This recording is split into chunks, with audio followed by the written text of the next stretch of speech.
Hello नमस्कार। मैं सुनील कुमार आप लोग के सामने बायोलॉजी का प्रश्न लेकर आया हूँ। पादप जगत का वर्गीकरण फटाफट रिवीजन हम लोग कर लेंगे 60 क्वेश्चन का। इसका दूसरा भाग आपको अगले वीडियो में मिलेगा। चलिए शुरू करते हैं। आज का पहला क्वेश्चन,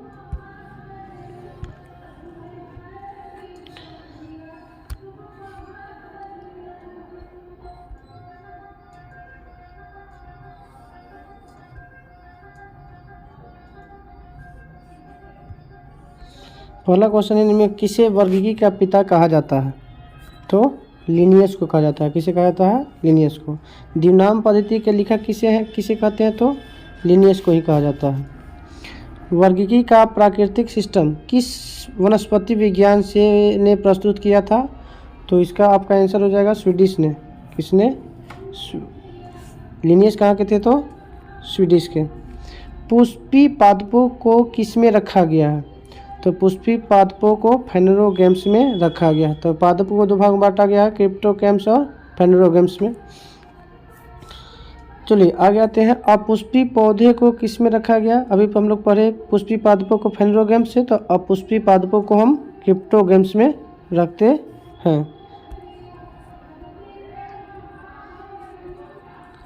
वर्गीकरण का आधारीय इकाई क्या होता है? तो आपको पता होगा जाति होता है स्पीसीज। वर्गीकरण का आधारीय इकाई क्या है? स्पीसीज। हाइड्रोफाइट होते हैं तो जल में उगने वाले पौधे को क्या कहते हैं? हाइड्रोफाइट कहते हैं। अगला क्वेश्चन है, द्विनाम पद्धति का मतलब क्या है? पौधे के नामों को दो शब्दों से लिखना है जो बताते हैं उसके क्या बताते हैं? तो वंश और जाति बताया जाता है। द्विनाम पद्धति में दो शब्दों में लिखना होता है, जिसमें पहला शब्द वंश और दूसरा जाति। जिन पौधे पर बीज बनते हैं किंतु पुष्प नहीं लगते हैं, जिन पौधे पर बीज बनते हैं किंतु पुष्प नहीं लगते हैं, क्या कहलाते हैं? तो आपका अनावृत बीजी कहलाता है। जीवाणु खोज किसने किया था? तो लीवेनहॉक ने किया था।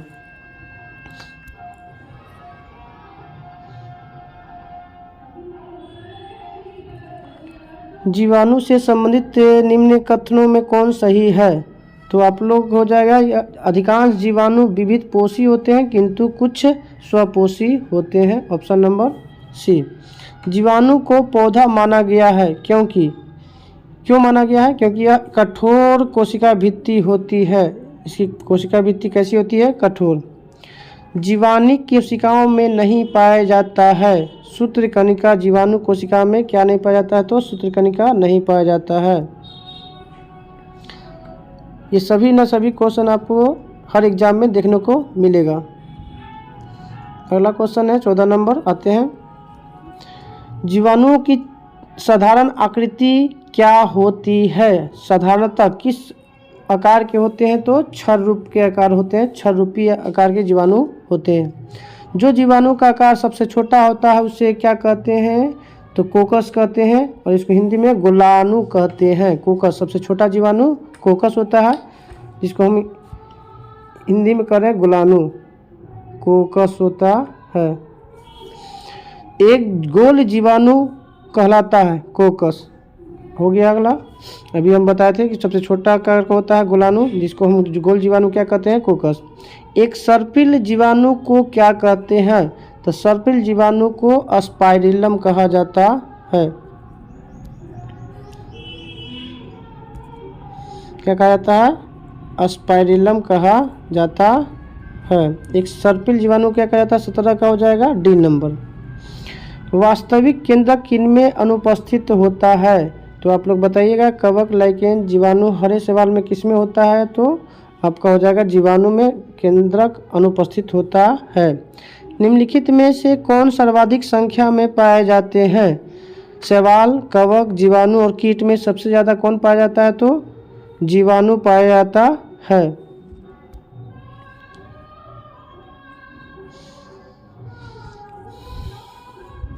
बीस नंबर है, बैक्टीरिया में पाया जाने वाला प्रकाश संश्लेषी आशय होता है क्योंकि इसमें क्या पाया जाता है? तो वर्णी लवक पाया जाता है। पेड़ पौधे में भी हरित लवक पाया जाता है, क्लोरोफिल पाया जाता है, जिसमें उसमें प्रकाश संश्लेषण क्रिया होती है। पाश्चर प्रसिद्ध है। किसके लिए भाई? तो क्या खोज किए थे पास्चर ने?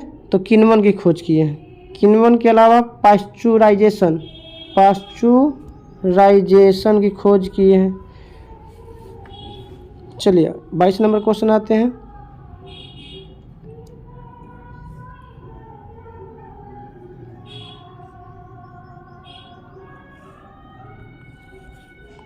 निम्नलिखित में से सबसे छोटा जीव कौन होता है? तो सबसे छोटा कौन होता है?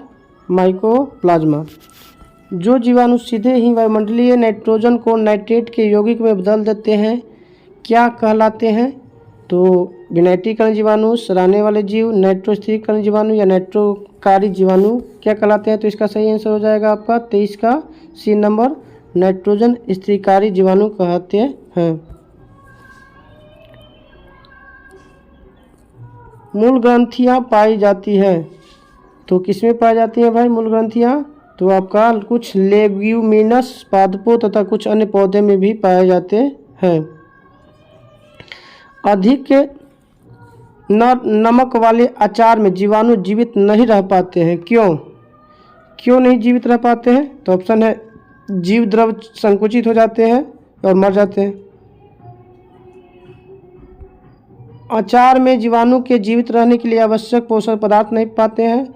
लवण जनन का संदमन कर लेता है और जीवाणु को जनन के लिए पर्याप्त प्रकाश नहीं मिलता। तो 25 का आंसर हो जाएगा जीव द्रव संकुचित हो जाते हैं और मर जाते हैं। 26 नंबर है मानव की आंत में पाया जाने वाला जीवाणु। तो मानव की आंत में पाया वाला जीवाणु होता है एस्चेरिया कोलाई पाया जाता है। मानव की आंत में कौन सा जीवाणु पाया जाता है? तो एस्चेरिया कोलाई पाया जाता है। टीबी उत्पन्न करने वाले जीवाणु माइकोबैक्टीरियम होता है। भोजन की विषाक्तता उत्पन्न करता है तो कौन उत्पन्न करता है? तो क्लास्ट्रीडियम बाटुलिनम द्वारा उत्पन्न होता है। भोजन जो विषाक्त होता है उसमें क्या उत्पन्न होता है? तो क्लास्ट्रीडियम बाटुलिनम के द्वारा होता है। 29 नंबर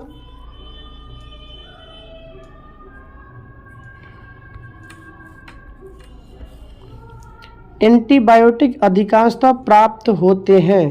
तो अधिकांशतः किससे प्राप्त होता है? तो इसका हो जाएगा एंटीबायोटिक अधिकांशतः जीवाणुओं से प्राप्त होते हैं। यदि एक जीवाणु कोशिका प्रति 20 मिनट में विभाजित होता है तो 2 घंटों में कितने जीवाणु बनेंगे? तो ये आपका हो जाएगा 64 हो जाएंगे। नाइट्रोजन यौगिकरण में निम्नलिखित में कौन सी फसल सहायक होता है? तो नाइट्रोजनी में कौन सा सहायक होता है? तो फली सहायक होता है। आप लोग भी अपना अपना क्वेश्चन टाइम देते हैं 5 सेकंड का। आप लोग भी अपना अपना क्वेश्चन का आंसर देते रहिएगा। नाइट्रोजनी स्थिरीकरण में हीमोग्लोबिन का क्या कार्य है? ऑक्सीजन का अवशोषण करना। चाय की पत्तियों के क्यूरिंग में किसका उपयोग होता है? तो चाय की पत्तियों में क्यूरिंग करने के लिए जीवाणु का उपयोग होता है। मृदा में धान की पैदावार बढ़ाने वाले मुक्त जीवाणु को क्या कहते हैं? मृदा में धान की पैदावार बढ़ाने वाले जीवाणु को क्या कहते हैं? तो एनाबीना कहते हैं। क्या कहते हैं? एनाबीना कहते हैं। 35 नंबर क्वेश्चन आते हैं।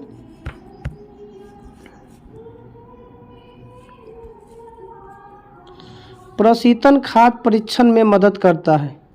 कैसे मदद करता है भाई? तो जीवाणुओं को मारकर, जैव रासायनिक अभिक्रिया की दर को कम करके, एंजाइम क्रिया नष्ट करके, खाद्य पदार्थ को बर्फ के परत से ढककर। तो इसका 35 का हो जाएगा बी नंबर, जैव रासायनिक अभिक्रिया की दर को कम कर।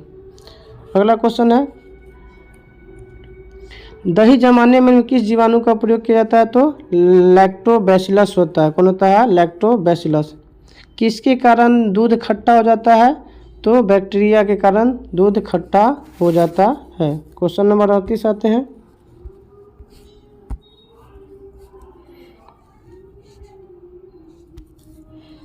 दूध के दही के रूप में जमने का क्या कारण है? तो लैक्टोबैसिलस नामक जीवाणु के कारण जो होता है दूध से दही जमता है। दूध से दही बनने के लिए कौन सा जीवाणु? लैक्टोबैसिलस।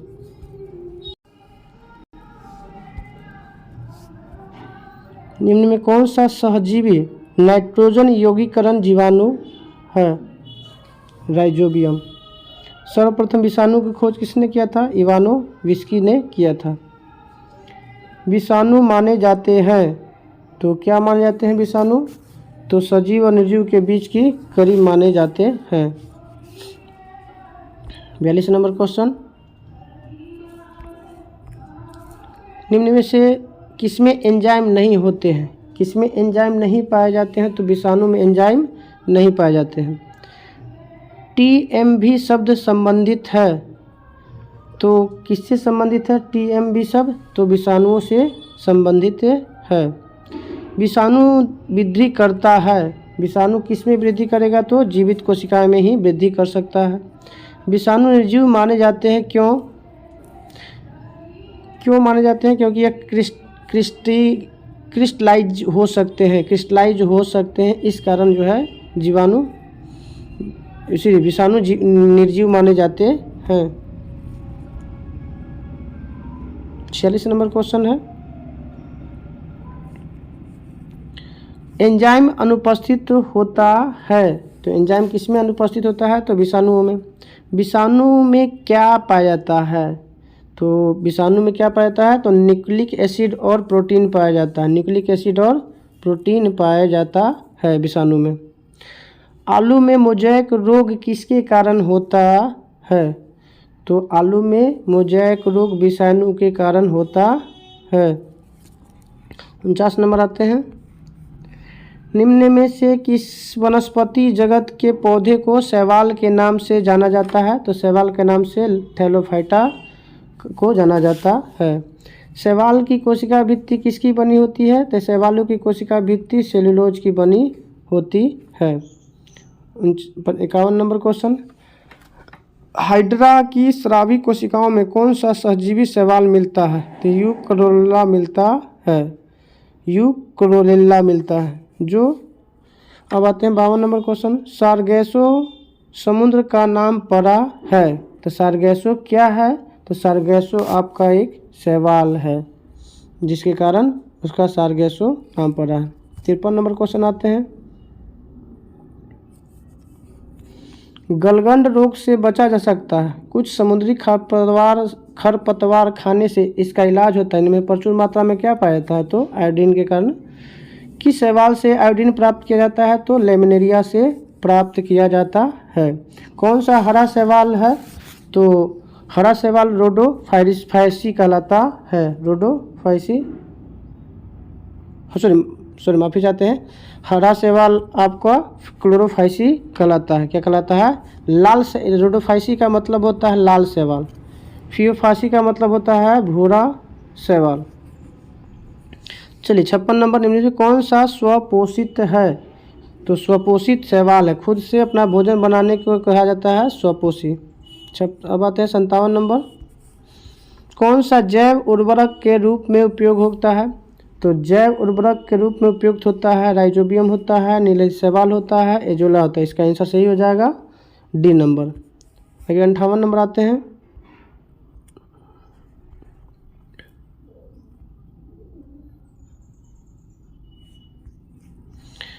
अंतरिक्ष कार्यक्रमों में ऑक्सीजन की आपूर्ति को नियंत्रित करने के लिए किस शैवाल का प्रयोग किया जाता है? तो अंतरिक्ष में क्लोरेला नामक शैवाल का उपयोग किया जाता है, जो भोजन के रूप में और प्रोटीन के रूप में भी इसका इस्तेमाल करते हैं और साथ साथ ऑक्सीजन भी यह छोड़ता है। लाल सागर का रंग लाल किसके उपस्थिति के कारण होता है? तो लाल शैवाल के कारण। एगार किससे तैयार किया जाता है? तो एगार भी शैवाल से ही तैयार किया जाता है। वनस्पति जगत के गैर हरित विषमपोषी पौधे कौन होते हैं? तो फंजाई होते हैं। विषमपोषी फंजाई मतलब मृत जीवी होते हैं। क्या होते हैं? मृत जीवी होते हैं। चलिए 62 नंबर क्वेश्चन, कवकों की कोशिका भित्ति किसकी बनी होती है? तो कवकों की कोशिका भित्ति काइटिन की बनी होती है। कवकों द्वारा भोज्य पदार्थ के रूप में संचित करता है, तो कवक जो है ग्लाइकोजेन के रूप में भोजन संचित करता है, अपने अंदर ग्लाइकोजेन के रूप में कवक भोजन संचित करता है। सभी कवक सदैव होते हैं। कवक क्या होते हैं? तो मृत जीवी होते हैं।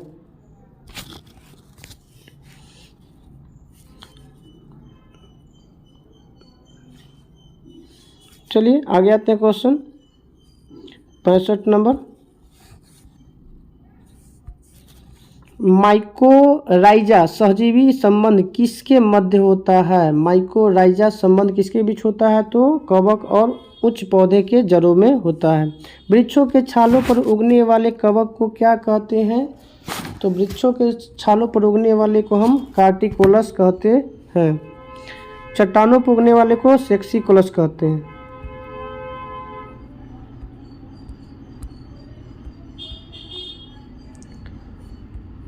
गोबर पर उगने वाले को क्या कहते हैं हम लोग? तो काप्रोफिलस कहते हैं। गोबर पर उगने वाले को काप्रोफिलस। किसमें क्लोरोफिल नहीं पाया जाता है?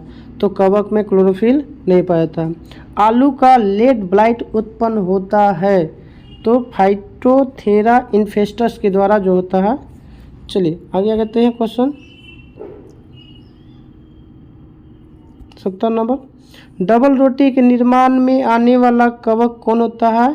तो सैक्रोमाइसिस सेरेविसी होता है। डबल रोटी में किस कवक का इस्तेमाल किया जाता है? तो सैक्रोमाइसिस सेरेविसी का प्रयोग किया जाता है। पेनिसिलियम किससे तैयार होता है? तो कवक के द्वारा। पेनिसिलियम की खोज किसने किया था? अलेक्जेंडर फ्लेमिंग किया था। इर्गोट किससे प्राप्त होता है? इर्गोट क्लेविसेप्स से प्राप्त होता है। क्लेविसेप्स। 74 नंबर आते हैं। औद्योगिक स्तर पर पेनिसिलिन किससे प्राप्त किया जाता है? तो अब बताइएगा कि औद्योगिक रूप से किससे प्राप्त किया जाता है? तो पेनिसिलियम क्राइसोजेनम से प्राप्त होता है। ईस्ट में कायिक जनक किसके द्वारा होता है? तो मुकुलन के द्वारा होता है। अगला क्वेश्चन है लास्ट क्वेश्चन। इसका दूसरा पार्ट आपको अगले वीडियो तक मिल जाएगा, तो लाइक और सब्सक्राइब करना नहीं भूलिएगा। चलिए आज का लास्ट क्वेश्चन है। जब गेहूं के गूंथे हुए आटे में ईस्ट कोशिका मिलाई जाती है तो डबल रोटी कोमल और छिद्रयुक्त हो जाती है। क्यों? क्योंकि CO2 के उत्पादन के कारण रोटी स्पंज हो जाती है। जय हिंद, जय भारत।